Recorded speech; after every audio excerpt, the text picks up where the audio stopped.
Good morning CM Revanth Reddy sir. నేను ఒక DSC ఆస్పిరెంట్ని sir.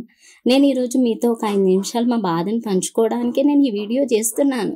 ఎందుకంటే ప్రతి ఒక్కరము ఇంత మానసిక బాధను భరించలేకపోతున్నాం. మీ దాకా మేము ఈ వీడియోస్తో వచ్చాము అంటే మేము మానసికంగా ఎంత క్షోభపడుతున్నామో మమ్మల్ని అర్థం చేసుకోండి సార్.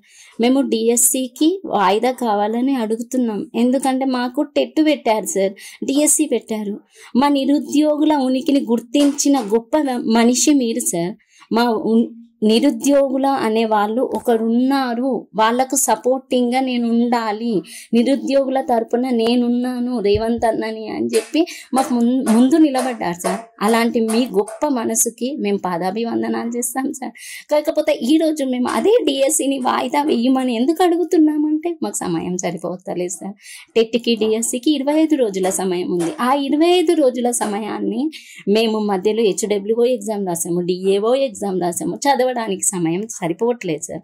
మేము మా syllabus, TET syllabus DSC syllabus same కాదు సార్. మాకు డిఎస్సి సిలబస్లో ఉన్న PIE సబ్జెక్టు, ఈ బుక్ ఒక్కటి చదవడానికి, మేము PIE సబ్జెక్టు చదవడానికి మాకు 30 రోజుల సమయం పడుతుంది సార్.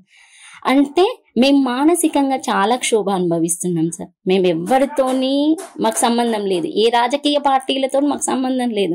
ఎందుకంటే మేము నిరుద్యోగులం సార్. మేమందరం పేదవాళ్ళం, పేద బతుకులు మాయి. మేము జాబ్లు వస్తేనే మా బతుకులు మారుతాయి సార్. మా బతుకులు మార్చనీకి వచ్చిన ఒక గొప్ప మనిషి సార్ మీరు. అలాంటి మీరు మా బాధను అర్థం చేసుకుంటారని నేను ఈ వీడియో చేస్తున్నాను.